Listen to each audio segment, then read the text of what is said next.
നമസ്കാരം, എൻ്റെ പേര് ഐശ്വര്യ ക്രിസ്റ്റഫർ. ഹെഡ്ജിൻ്റെ മാർക്കറ്റ് ടോക്കിലേക്ക് സ്വാഗതം. മികച്ച ലിസ്റ്റിംഗ് നേട്ടവുമായി ഫസ്റ്റ് ക്രൈ എന്ന ബ്രാൻഡ് നാമത്തിൽ കുട്ടികളുടെ വസ്ത്രങ്ങൾ ഓൺലൈൻ വഴി വിൽപ്പന നടത്തുന്ന ബ്രെയിൻ ബീസ് സൊല്യൂഷൻസ് ഇന്ന് 40% പ്രീമിയത്തോടെ ലിസ്റ്റ് ചെയ്തു. 465 രൂപ ഇഷ്യൂ വിലയിലുണ്ടായിരുന്ന ഫസ്റ്റ് ക്രൈ ഇന്ന് NSEയിൽ വ്യാപാരം തുടങ്ങിയത് 651 രൂപയിലാണ്. ഓഹരി വില ലിസ്റ്റിംഗിന് ശേഷം 707.70 രൂപ വരെ ഉയർന്നു. ഓഗസ്റ്റ് 6 മുതൽ 8 വരെയായിരുന്നു ഫസ്റ്റ് ക്രൈയുടെ IPO നടന്നത്.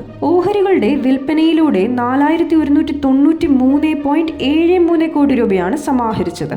1666 കോടി രൂപയുടെ പുതിയ ഓഹരികളുടെ വിൽപ്പനയും 4187.72 കോടി രൂപയുടെ ഓഫർ ഫോർ സെയിലും ഉൾപ്പെട്ടതായിരുന്നു IPO.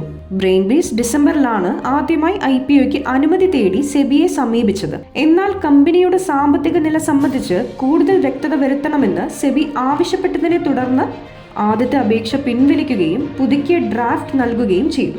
IPOയുടെ 75% നിക്ഷേപക സ്ഥാപനങ്ങൾക്കും 15% ഉയർന്ന ആസ്തിയുള്ള വ്യക്തികൾക്കും 10% ചില്ലറ നിക്ഷേപകർക്കും സംവരണം ചെയ്തിരിക്കുന്നു. പൂന ആസ്ഥാനമായി പ്രവർത്തിക്കുന്ന ബ്രെയിൻ ബീസ് 2023-24 6480.86 കോടി രൂപ വരുമാനമാണ് കൈവരിച്ചിരുന്നത്. മുൻവർഷത്തെ വരുമാനം 5632 കോടി രൂപയായിരുന്നു. 2022-23 486.01 കോടി രൂപ നഷ്ടം നേരിട്ട കമ്പനി 2023-24 നഷ്ടം 321.51 കോടി രൂപയായി കുറച്ചു. നിഫ്റ്റി 24,150 താഴെ. ഓഹരി വിപണിയിലെ വിൽപ്പനാ സമ്മർദ്ദം തുടരുന്നു. നിഫ്റ്റി 24,150 പോയിന്റ് താഴെയായാണ് ഇന്ന് ക്ലോസ് ചെയ്തത്. സെൻസെക്സ് 692 പോയിന്റ് ഇടിഞ്ഞ് 78,956 നിഫ്റ്റി 208 പോയിന്റ് നഷ്ടത്തിൽ 24,139 ക്ലോസ് ചെയ്തത്. വിപണിയിലെ 1103 ഓഹരികൾ നേട്ടം രേഖപ്പെടുത്തിയപ്പോൾ 2322 ഓഹരികളുടെ വില ഇടിഞ്ഞു. 74 ഓഹരികളുടെ വിലയിൽ മാറ്റമില്ല.